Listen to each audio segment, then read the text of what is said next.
우리가 자녀를 키우면서 최고의 공부법에 대해서는 열심히 알아보고 신경도 많이 쓰시잖아요. 근데 정작 필요한 최악의 공부법에 대해서는 간과할 때가 많은 것 같아요. 그런데 최소한 최악의 공부법 세 가지만 잡아 두셔도 확실히 성적이 올라가거든요. 정말 공부 잘하는 아이들이 공통적으로 피하는 공부법이 있어요. 안녕하세요. 드림맘입니다. 오늘은 흔히들 실수하는 잘못된 공부 습관 세 가지에 대해서 말씀드리려고 해요. 이걸 간과하면 열심히 문제집 풀고 공부한다 하더라도 시간만 낭비하고 성적은 하나도 오르지 않는 황당한 상황이 오는 경우가 정말 많거든요. 이제 어떤 친구는 엄청난 시간을 들이지 않아도 맨날 1등을 하는데, 또 어떤 친구는 성실히 열심히 하는데 성적이 잘 안 나와. 심지어 학년이 올라갈수록 성적이 뚝뚝 떨어지는 그런 비극도 발생을 하는데요. 이럴 경우에는 적어도 최악의 공부법만 피해도 역전할 수가 있어요. 바로 이제 본론으로 들어가서, 그럼 최악의 공부법이 뭐야? 라고 하신다면, 이제 첫 번째는 공부할 때 개념부터 하고 있진 않는지 한번 체크해 보세요. 공부를 잘하는 아이들은 시험을 잘 보는 아이들이잖아요. 근데 정말 열심히 하는데 시간 대비 성적이 잘 안 나오는 경우의 친구라면, 혹시 시험 준비를 할 때 기출문제 같은 시험 유형 파악 같은 거는 하지 않고 무작정 처음부터, 그리고 첫 단원부터, 그리고 쉬운 것부터 하고 있진 않나 한번 생각해 보세요. 맨날 첫 단원부터 공부를 하다가 보면 아는 건 계속 알고 모르는 건 계속 모르고, 이렇게 공부를 하니까 성적이 안 나오는 거죠. 이럴 경우에는 이제 공부할 내용의 기출 문제로 한번 이렇게 훑어보고, 이런 단원의 문제를 한번 또 훑어보고 유형 파악을 먼저 한 후에 공부를 시작을 해야 성적이 잘 나오는 거잖아요. 뭐 영어든 수학이든 이게 또 그 과목뿐만 아니라 내신이냐 경시냐 수능냐에 따라서도 나올 문제 파악을 알고 있어야 정말 이게 성적이 오르는 건데요. 그런데 일단 공부하겠다 하면 개념부터 시작을 해서 결국은 중요한 포인트를 놓치는 경우가 정말 많잖아요. 그리고 그 다음으로 유념해야 하는 부분은 자꾸 알고 있는 쉬운 첫 단원, 처음부터 공부하다가 결국 아는 건 계속 알고 모르는 건 계속 틀리는 악순환에 빠진다는 거죠. 이런 건 비단 공부 성적이 잘 안 나오는 뿐만 아니라 공부를 잘하는 아이에게서도 생기는 실수인데요. 만약 이런 습관을 가지고 있다면 지금 당장 바꿔보세요. 성적이 달라질 거예요. 두 번째로 최악의 공부법은 목표 없이 공부하는 건데요.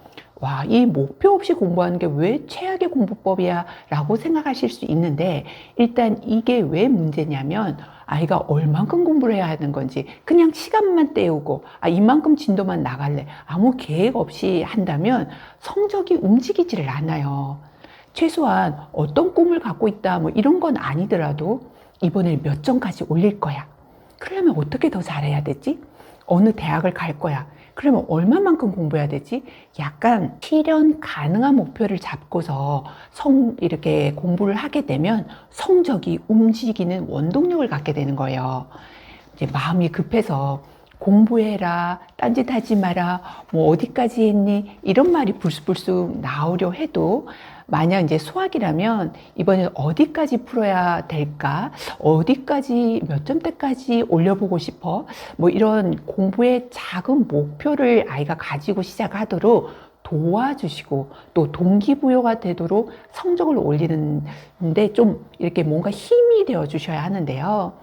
이렇게 크고 작은 목표를 성취하기 위해서는 쉽고 실천 가능한 플래너를 쓰는 것도 좀 구체적으로 실천하는데 상당히 도움이 돼요.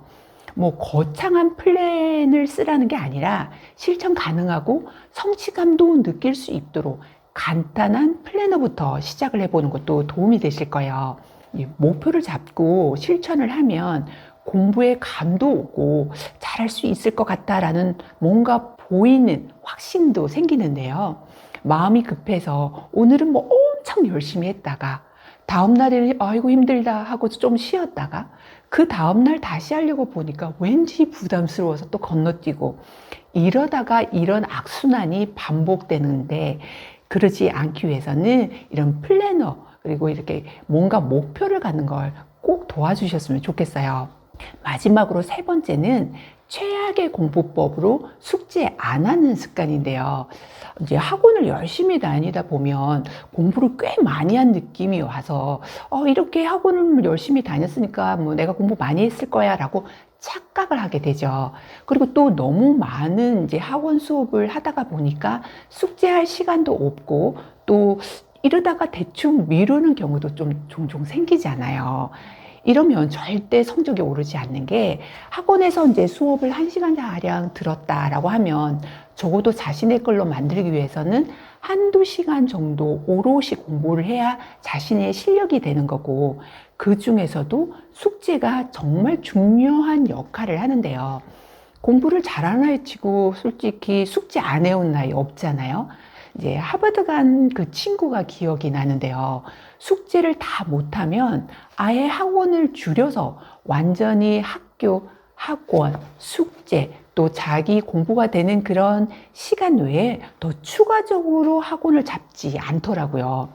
또 어떤 최상위권 친구들은 숙제를 다 못했다고 막 점심시간에 밥을 먹으면서 밑에서 숙제를 하는 그런 경우도 있었는데 이거는 숙제를 이렇게 빠뜨리고 하게 되면 결국은 자신의 실력이 늘지 않는다는 걸 너무도 잘 알기 때문인 거죠.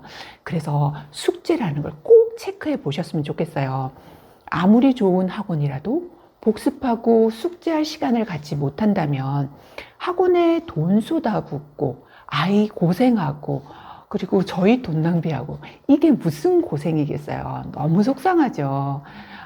그럴 시간이 없다면 또 학원을 줄여서 다니는 학원의 복습과 숙제할 시간을 확보해야 성적이 오른다는 걸 꼭 기억해 두셨으면 좋겠어요. 심지어 성적을 좀 더 올리기 위해서는 이제 배운 문제집뿐만 아니라 보충 교재를 구입해서 뭐 어려운 부분에 헷갈리는 부분을 확실히 잡고 넘어가는 그런 친구들도 있는데요. 그 정도까지는 아니어도 아이가 복습과 숙제를 제대로 하고 있는지 그 시간을 확보가 되지 않는다면 학원 시간을 줄이고 정리하셔야 최악의 공부법을 피하고 최고의 성적을 끌어올리실 거예요. 오늘은 쉬운 것부터 공부하거나 목표 없이 무작정 공부를 하고 문제를 풀거나 또는 학원 뺑뺑이는 돌지만 정작 숙제를 미루는 그런 습관에 대해서 얘기를 했는데요. 이렇게 최악의 공부법 3가지만 바꿔보셔도 아이들의 성적이 가시화되게 올라가는 걸 보게 되실 거예요. 이 영상을 보시고 이런 습관이 하나라도 있다면 지금 당장 바꿔보세요.